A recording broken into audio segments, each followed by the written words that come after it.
కొన్ని దగ్గరలో ఇంప్లిమెంటేషన్లో చిన్న లోపాలు ఉన్నాయి.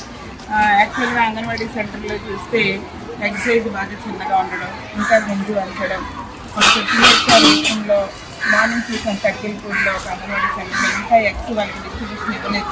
లాస్ట్ వీక్ వచ్చినవి ఏమనంటే వాళ్ళు ఊర్లో వెళ్ళారనే మాట చెప్తున్నారు. ఎందుకంటే ఎండాకాలం ఎగ్ పాడవుతుంది. ఇప్పుడు ఆ ఎగ్ ఇచ్చే టైంకి అది పాడైంది అనుకోండి, పాడైపోయిన కోడిగుడ్లు మాకు అంగన్వాడీ నుంచి ఇచ్చారనే మాట ప్రభుత్వం నింద మోయాల్సి వస్తుంది.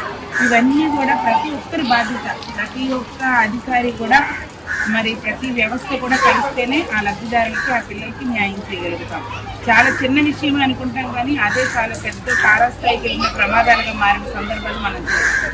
కాబట్టి ఇన్ టైంలో టీహెచ్ఆర్ ఇచ్చేది, ఇన్ టైంలో గుర్తించేది, ఇన్ టైంలో పాలించేది అంగన్వాడీ వాళ్ళకి ఇస్తాం. అలాగే స్కూల్స్లో ఇంకా చాలా దగ్గర ఒక్కొక్క స్కూల్ మొన్న ఈస్ట్-గోదావరి తిరిగాను.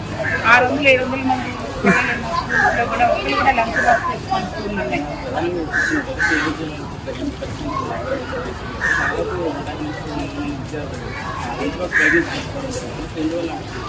అదే అడిగానండి, పిల్లల్ని కూడా అడిగాను. పిల్లలు సార్ల ముందు చెప్పడానికి భయపడతారని కూడా పర్సనల్గా మాట్లాడడం జరిగింది.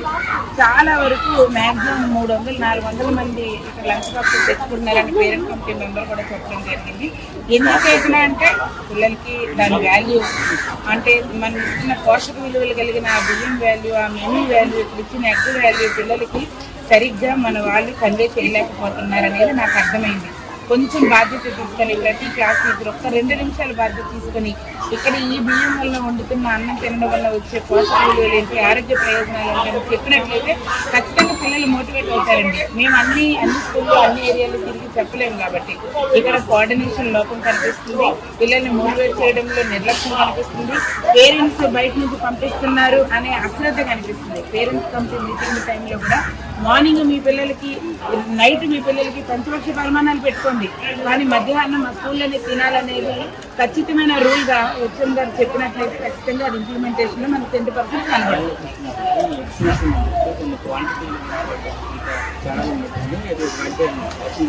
మాట్లాడానండి సప్లయర్తో. నిన్న కూడా మనం ఏలూరు జిల్లాలోనే మండలాలు తిరిగాము. కైకలూరు, ఏలూరు రూరల్ అవన్నీ తిరిగాము. అక్కడ కూడా సప్లయర్కి ఇదే సేమ్ అంగన్వాడీ స్కూల్స్లో ఇదే ఇబ్బంది ఉంది. మాట్లాడాను.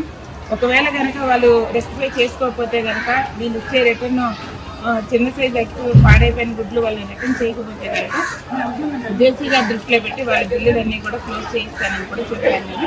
కాబట్టి ఈ ఒక్కసారికి మాకు అవకాశం ఇవ్వండి, ఈసారి నుంచి మేము రిక్వెస్ట్ చేయం. మా దృష్టిలోకి వస్తే కంపల్సరీగా మేము వాటిని రిటర్న్ చేస్తామని చెప్పడం జరిగింది.